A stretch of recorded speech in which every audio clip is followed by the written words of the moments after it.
There are two men out, and it's in the ninth, and the score is 4-3. There's a man on first, and a man at bat, and the man at bat is me. And it's what you'd call a dream.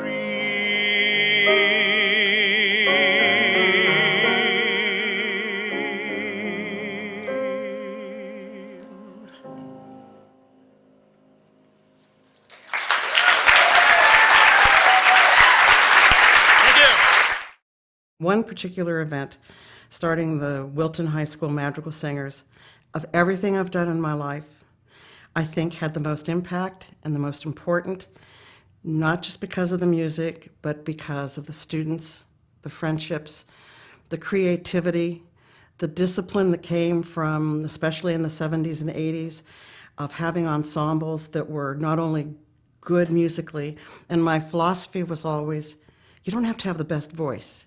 You have to have the will, the desire, combined with a great deal of laughter and camaraderie.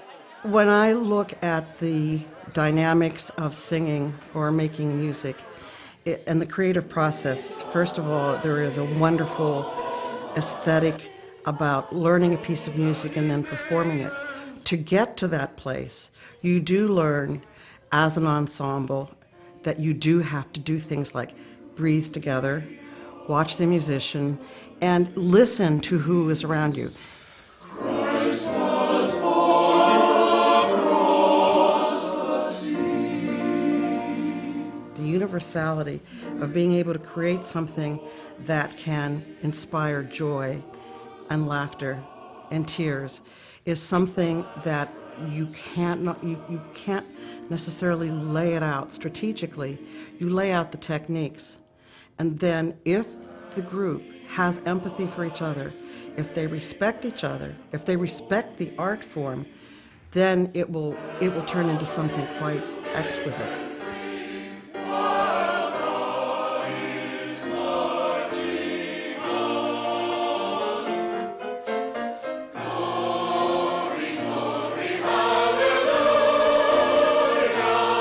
I think people underestimate the power of the creative form, in particular music, on social aspects of life. I don't really know too many violent musicians. I don't know too many musicians who cannot work out. I mean, you can have your disagreements, your arguments, you have various political views, but in coming together to create something, it does absolutely remove barriers. If you want to change somebody's mind, do it with music, do it with art. So you want us to have a mind? Do it with music. Do it with art. You're not going to learn anything if it isn't important to you, if you don't love it. And music and art helps you love a subject matter. So I think empathy comes from love. Love is art and music.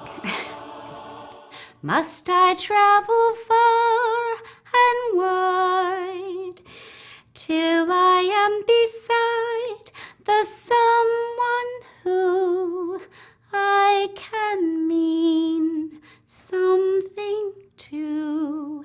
Finding Elissa Getto and those music classes was a way to belong and really fit in and make the transition. So I took a lot of music there, a lot of drama in high school, and it gave me confidence and self-esteem to really move forward, get into college and all those things. So it was a big part of my life. Music helped inform how I thought about projects, how I problem solved through research papers.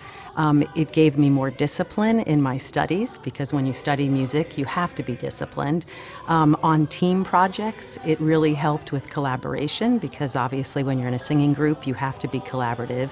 And it helps with listening, too. listening to teachers, listening to peers. This is a big part of music as well. So it really helped me approach my studies.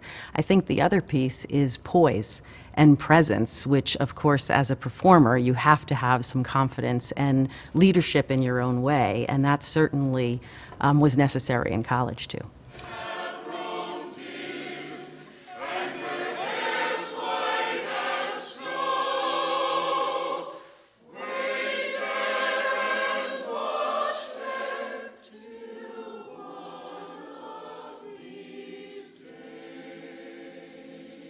You don't often get to sing madrigal music in life.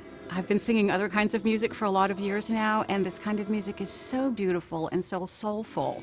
And you're bringing back these memories of good times, you're reconnecting with people, your heart is opening up, your brain is opening up. It actually will affect the plasticity of the neurons in your brain because you're stimulating those with new and creative ideas and experiences, even though they're based on past experiences. She made such a hit with her Henry Dilly Pickle, who lived way down in the valley. And each time his eardrums her yodeling would tickle, he'd climb right up to the chandelier. Empathy is something that's huge, I think, artistically, because especially in group performance or for musicians, and also for actors. And I had a lot of acting things that I did that I really enjoyed.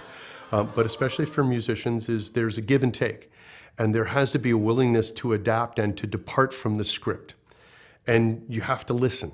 And by opening yourself up to listening, you're willing to take in what others have to say or what they're giving into that performance. And you may alter your own performance to kind of blend into that, to match into that, to accentuate certain aspects of it. There's a grief that can't be spoken. There's a pain goes on and on. Empty chairs at empty tables. Now my friends are dead and gone. Just for music in my life, I stopped performing after college, and it was just a grind. But I traveled quite a bit, and since then I've been traveling more and more. And I've been really fortunate in traveling sort of beyond the end of the road, some places in Africa and particularly in the Himalayas and Bhutan, where, beyond the road, where there was no electricity. I was in places that were just opened up, so you could be the first Westerners to visit. And what do you do when you get up there? And around the campfire at night, people from the village or nearby villages will come because it's exciting. And you sing. And you dance, and you're not afraid to dance, and you do that. And that's true around the world.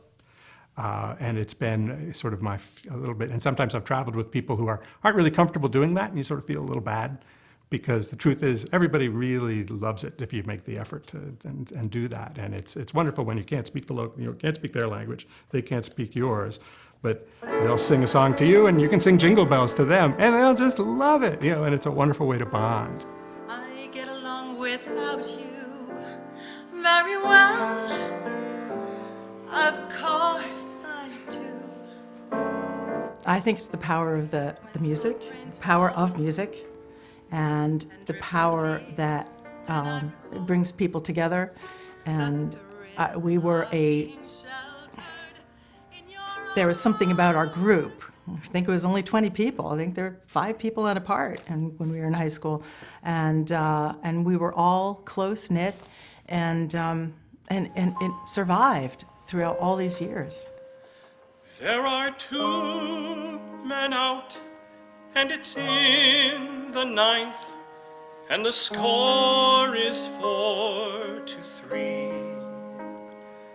There's a man on first, and a man at bat, and the man at bat is me. And I'm sorta scared, and I'm sorta proud, and I'm stronger than I seem. And I take a swing, and my dad is there, and it's what you'd call a dream. Music is really something very unique and special to me. It evokes a tremendous amount of emotion from me. It makes me laugh, it makes me smile, it makes me cry sometimes. And it just holds a very special place inside me, deep inside me, that I can always, remember a song or think of a song. And if I'm having a bad day, I'll start to maybe hum a song to myself. I find some people, when they can't fall asleep at night, count sheep. I have one or two songs that run through my head, and they usually help me to fall asleep.